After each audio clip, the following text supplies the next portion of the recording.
আসসালামু আলাইকুম রহমতুল্লাহ। আমি এইচ আর হুসেন আছি আপনাদের সাথেই। সবাইকে ওয়েলকাম করছি নোভা লাইফ অফিসিয়াল ইউটিউব চ্যানেলের নতুন আরেকটি টিউটোরিয়াল ভিডিওতে।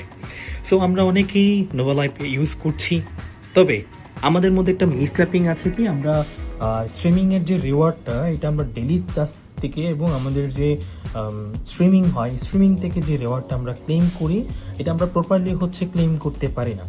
সো আজকের এই টিউটোরিয়াল ভিডিওটা ফার্স্ট টু লাস্ট পর্যন্ত ননস্টপ দেখতে থাকবেন, কিভাবে আমরা আমাদের রিওয়ার্ডগুলো ক্লেম করি এবং কিভাবে আমরা আমাদের স্ট্রিমিংয়ের যে ডায়মন্ড স্যালারিগুলো আসে বা ডায়মন্ড রিওয়ার্ডগুলো আসে সেটা আমরা ক্লেম করতে পারি।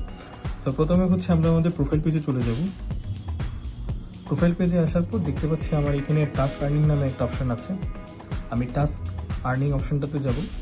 মেইন যে পার্টটা এটা আমাদের এখানে টার্গেট কত দেওয়া আছে, 60,000 ডায়মন্ড। অর্থাৎ আপনি যখন স্ট্রিমিং করবেন, স্ট্রিমিং অবস্থায় যদি আপনি 60,000 ডায়মন্ড রিসিভ করেন তাহলে আপনি এখানে এসে একটা ক্লেম করতে পারবেন আপনার রিওয়ার্ডটা। তবে আমরা অনেকেই কি করি, গিফটিং করার সাথে সাথে বা স্ট্রিমিংয়ের শেষে আমরা এখানে এসে ডিরেক্টলি গোতে চাপ দিয়ে দিই, যেটা একটা মিসল্যাপিং হয় আমাদের জন্য, এবং পরে যখন আপনারা প্রবলেম সাফার করেন তখন আমাদের অফিসিয়ালকে আপনারা ব্লেম করতে থাকেন। সো আজকের এই যে রুলসটা আমি আপনাদেরকে দেখিয়ে দিব, খুব মনোযোগ সহকারে দেখবেন। যদি আপনি স্ট্রিমিং অবস্থায় আপনি যদি 60,000 ডায়মন্ড রিসিভ করে থাকেন, আপনার টাস্ক অপশনটাতে চলে এসে এখানে দেখবেন যে একটা খালি যে গ্যাপিংটা আছে এটা কিন্তু ফিল আপ হয়ে যাবে, আপনার খালি স্পেসটা ফিল আপ হয়ে যাবে।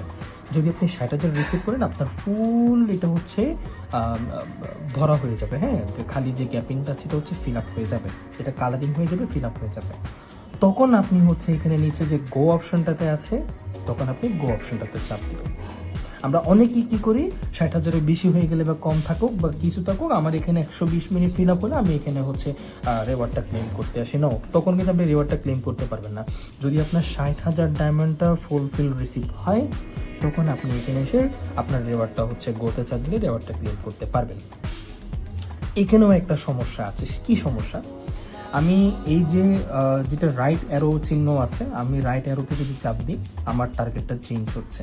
1.5 লাখ আছে, 6 লাখ আছে, 12 লাখ আছে। হ্যাঁ, এখন মনে করেন আমার 60,000 ডায়মন্ড তো রিসিভ হলো, এরপরের পেজে আমার 1.5 লাখটা ফিল আপ হয়ে গেল। 1.5 লাখ যদি আমার ফিল আপ হয় অ্যাজ ইউজুয়াল সেম গোতে এসে চাপ দিয়ে দেবেন। তবে এখানে আপনি আপনার রিওয়ার্ডটা হারাইতে পারেন যদি এই ভুল কাজটা করে থাকেন। কি ভুল কাজ? প্রথম টার্গেট আমার 60,000, দ্বিতীয় 1.5 লাখ। ধরেন আপনি 60,000 ক্রস করে 1.5 লাখে চলে গেলেন।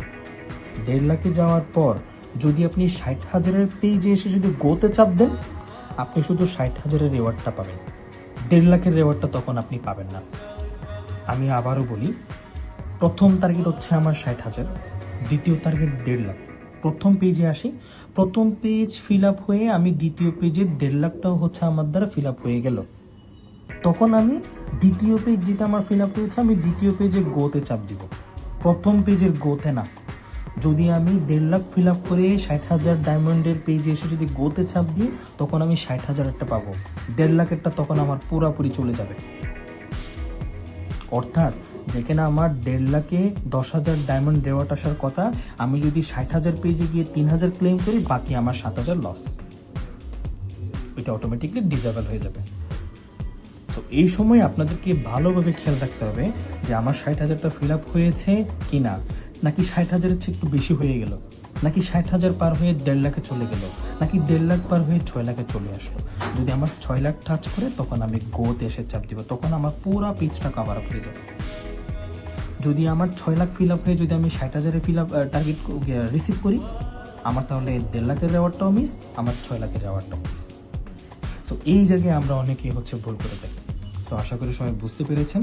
যদি তাও কোনো প্রশ্ন থাকে, কোনো ডাউট থাকে, আমাদের অফিসিয়ালরা আছেন, আপনাদের এজেন্সির থ্রুতে আমাদের অফিসিয়ালের সাথে কমিউনিকেশন করবে, পুরো ব্যাপারটা আপনাদেরকে বুঝিয়ে দেওয়া হবে। সো সবাই ভালো থাকবেন, সুস্থ থাকবেন। আল্লাহ হাফেজ, আসসালামু আলাইকুম।